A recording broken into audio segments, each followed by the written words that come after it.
नमस्कार, welcome again to our YouTube channel. तो कल हमने लेसन नंबर 6 पढ़ा था, जिसके अंदर हमने पढ़ा था कि हमारे देश में कौन कौन से फेस्टिवल सेलिब्रेट किए जाते हैं, कौन सा फेस्टिवल बुराई पे अच्छाई की जीत का सिंबल है और दशहरा हम कब मनाते हैं। यह अश्विन शुक्ल दशमी को मनाया जाता है। तो कल हमने इतना पढ़ा था। उसके अलावा हमने यह भी पढ़ा था कि नवरात्रि के दौरान यानी दशहरा से पहले जो 9 दिन रहते हैं, जब हम नवरात्रा सेलिब्रेट करते हैं, उस दौरान देश के अधिकतर हिस्सों में रामलीला का आयोजन होता है।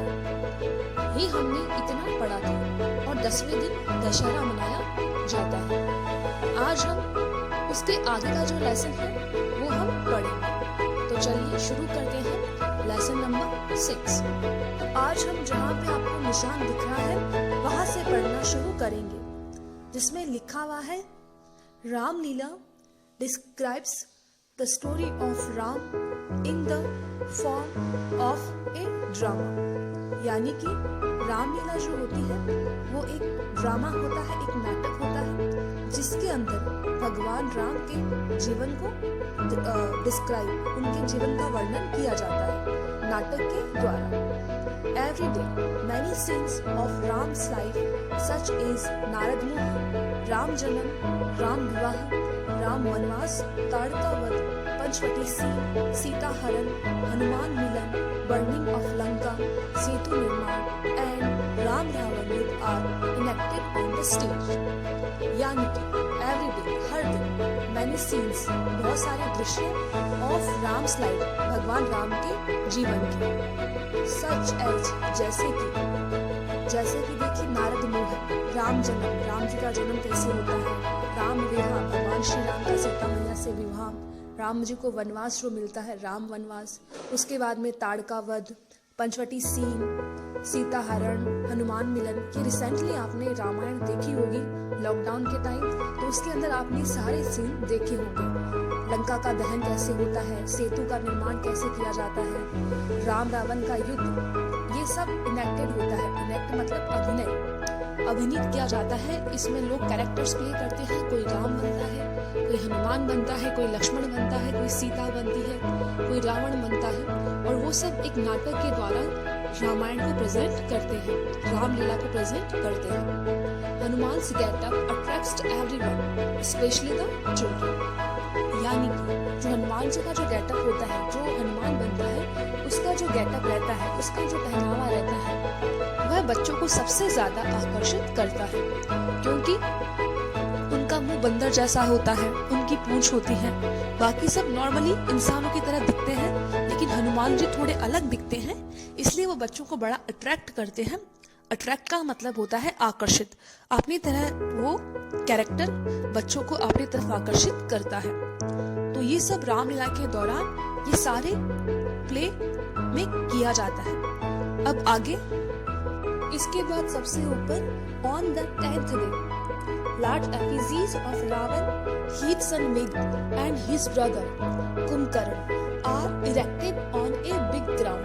यानी 10वें दिन, जिस दिन दशहरा होता है, उस दिन एफिजीज यानी पुतले, लार्ज यानी बड़े, रावण का बड़ा पुतला, हिज सन मेघनाथ, उसका जो पुत्र था मेघनाथ, उसका पुतला, एंड हिज ब्रदर कुंभकर्ण, और उनका जो भाई है कुंभकर्ण, इन तीनों के पुतले इरेक्टेड यानी खड़े करना।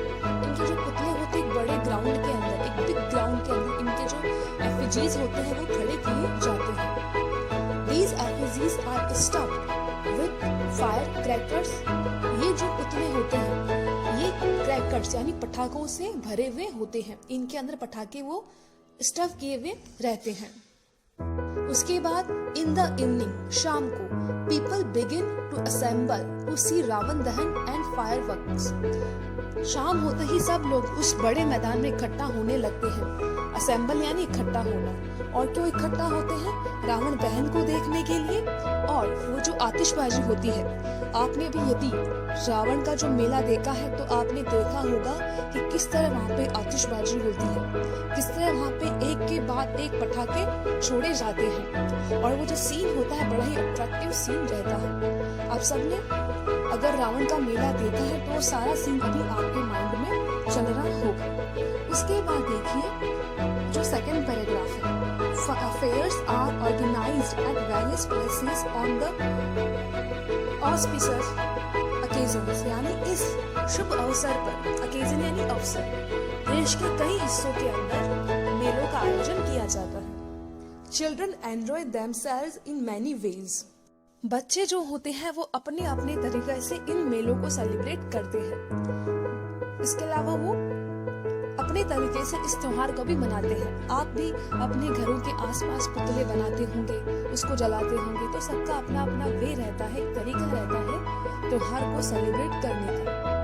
They play the roles of various characters like Ram, Hanuman and Rakshas using handmade paper, arms and masks. इसका मतलब ये है कि जो बच्चे होते हैं वो अलग अलग रोल प्ले करते हैं।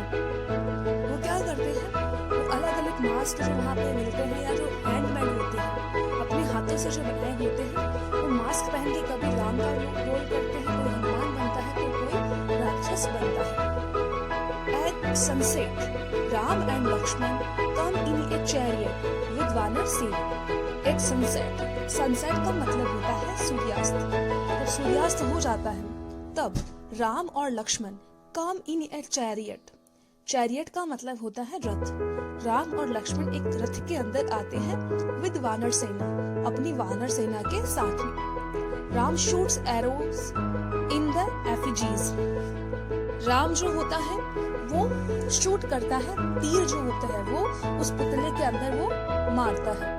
The effigies catch fire and burn to ashes, और जो एफिजीज यानी जो पुतला होता है वो आग पकड़ लेता है और राख में तब्दील हो जाता है। एशेज यानी राख बन जाता है। Fireworks and crackers explode in the air, और बहुत सारे छोटे मोटे पटाखे, क्रैकर्स यानी पटाखे, एक्सप्लोड फोड़े जाते हैं। छोटे मोटे पटाखे वो हवा के अंदर छोड़े जाते हैं। People in some areas of Rajasthan go to greet each other. Rajasthan के कुछ हिस्सों में लोग एक दूसरे के घर पे दशहरे की बधाई देने के लिए जाते हैं। Dussehra is a symbol of victory of good over evil, यानी दशहरा जो एक सिंबल है, एक प्रतीक है बुराई पे अच्छाई की जीत का, कि चाहे कुछ भी हो, बुराई कितनी भी ताकतवर क्यों ना हो, जीत हमेशा सच्चाई की ही होती है। तो यह लेसन आपका यहाँ पे कंप्लीट होता है। आगे की जो एक्टिविटीज है या जो ग्लॉसरी है वो आपको नहीं मिली थी, तो वो आपको नेक्स्ट वीडियोस के अंदर जो होमवर्क मिलेगा उसमें आपको मिल जाएगी।